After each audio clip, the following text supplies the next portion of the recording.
Well, hello and welcome to this video in which I want to say a little bit about the law of one. Now, you'll see the background, this lovely background of the Queen's View, which I pass every time I come down to our village of Tarland from the hills that surround it, from the direction of Aberdeen. Anyway, in my reflections, which I've shared online as well, I've occasionally alluded to the way in which some passage of scripture illustrates the truth of one of three fundamental laws, the cosmic laws, law of one, the law of three, and the law of seven. The law of one governs how everything in our universe is related. The law of three governs how anything new is created. And the law of seven governs how anything that exists, develops, evolves, and is transformed. And these are all symbolized in the Enneagram, which I've spoken a lot about too. And the law of one is represented by the circle with the 9 dots around it. The law of three is represented by the triangle joining points 9, 3, and 6. And the law of seven is represented by the crisscrossing lines, the hexad connecting line points 1, 4, 2, 8, 5, and 7. But anyway, these laws or principles were known intuitively and experienced by the mystics of old. And they appear again and again in different religions and in different ways with different languages. They are part of what people, Aldous Huxley, I believe, coined the term perennial wisdom or perennial philosophy, because it underlies and predates any religions that evolved subsequently. So I thought it would be helpful if I explained what these cosmic laws are and how they function in our lives, and the relevance to what is happening in the world today. But in this video, I'm going to focus just on the law of one. Now, the law of one states that there is an underlying unity and interconnectedness to all that exists, both seen and unseen, even when this does not appear to be the case. And that is because there is a divine reality that underlies and exists in everything that we perceive as matter. There's something eternal, there's something transcendental to the world of things, lives, souls, and minds. And the goal of human existence is quite simply to experience union with that reality. And ideally, on every level of existence, whether it's personal or collective, or whether it's in the area of relationships, personal relationships, relationships between nations, obviously, therefore, politics as well. As different as, and this is someone called Greg Braden in a talk I attended, and he said, as different as ancient wisdom traditions are from one another, they all share a very similar story. And that is that we are all the product of a living essence, a desire, an intelligent essence, that we all deeply connected, not only with ourselves, but with one another and with the earth around us and beyond the earth into the cosmos. Now, a Jesuit paleontologist, who's both a scientist and theologian philosopher, called Teilhard de Chardin, and some of you may have read some of his stuff, The Human Phenomenon, for example, in an essay entitled, I think, I'm just trying to think of the name of the essay now. It was The Phenomenon of Spirituality, that's right. And he said, spirit is the higher state assumed in and around us by the primal and indefinable thing that we call, for want of a better name, the stuff of the universe. Nothing more, and also nothing less. Spirit is neither a meta-phenomenon, that means something that exists alongside but is separate from the physical phenomenon, nor is it an epiphenomenon, that is a byproduct of physical processes. It is the phenomenon.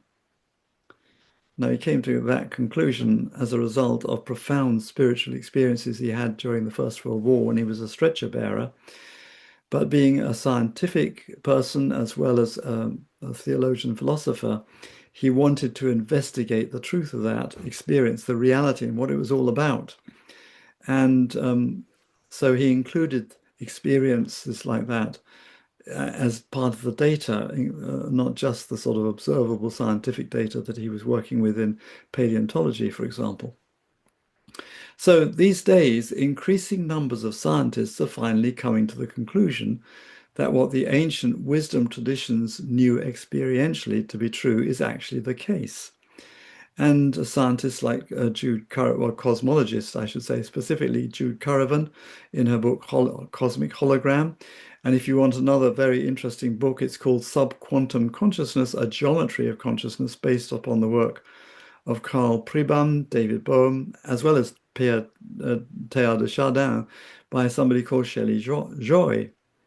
So anyway, there's increasing evidence across multiple scientific disciplines that points to the fact that everything, including us humans, have emerged from a deeper consciousness. We are inseparable not only from each other and all living beings, but also from the whole universe that is a multi-dimensional living and conscious entity, conscious in different levels, obviously, and we humans have the potential for the highest forms of consciousness.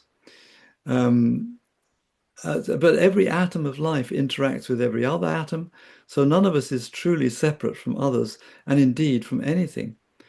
Now, unfortunately, most people and most politicians cannot see the underlying reality in which we live and move and have our being, because it demands a level of consciousness that is higher than that of everyday ordinary waking consciousness. We think we're conscious when we're actually sleeping. But most see only separation. Hence, we live in a divided world. Now, Jude Currivan, to whom I've referred earlier in an interview, said, we need to heal the great separations that have existed in our being and between different tribes, peoples, and nations, and between humanity and the rest of nature. We are integrating heaven and earth. Heaven is the term used by the ancients, especially in the Jewish traditions, Semitic traditions, for that dimension which is outside of space-time. And earth is simply the term used for everything that is physical in space-time.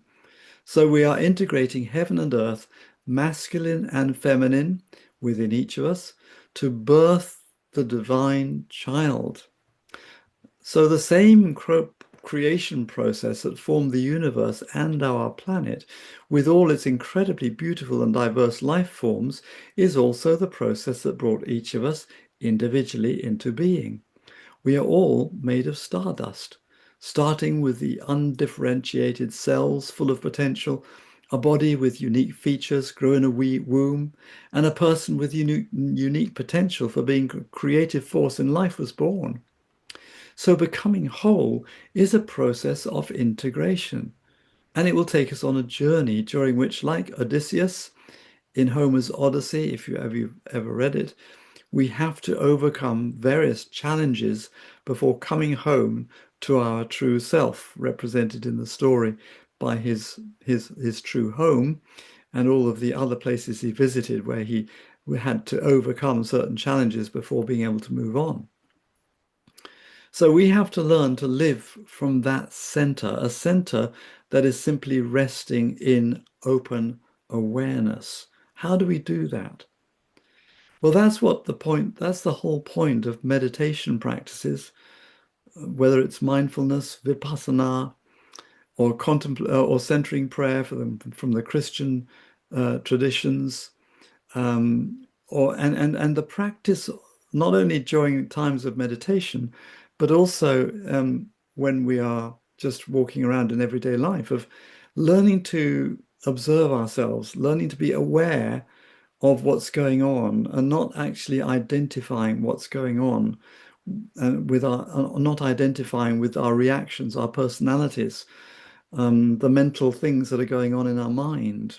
There is a deeper aspect to ourselves, a divine aspect to ourselves that is waiting to emerge and evolve. So even if we've had some profound experience of being united with the One, which is the name for God in all the languages of the Near East, Allah, Allah, obviously Arabic, El in the Hebrew, and we don't experience that state all the time. And some of us, and I've had some experiences, but it certainly isn't It's a rare occurrence. So this is where we have to live by faith and not by sight, which is what Jesus, the person who I think embodies all of these laws, and a fully developed and integrated human being, as we were meant to be a perfect image of the divine. This is what he said we had to do. We had to live by faith, not by sight. So with that, I will bring this reflection to an end and hope to see you next episode, in which I will be talking about the law of three. Now, you can see all the much more detail to this. I developed this in far more detail in my Enneagram of Cosmic Laws course, which you will find on the Edinburgh International Centre for Spirituality and Peace. That's EICSP.org website on their, I think it's their events page, and mine is the first event that you'll see on that list. Blessings. Bye.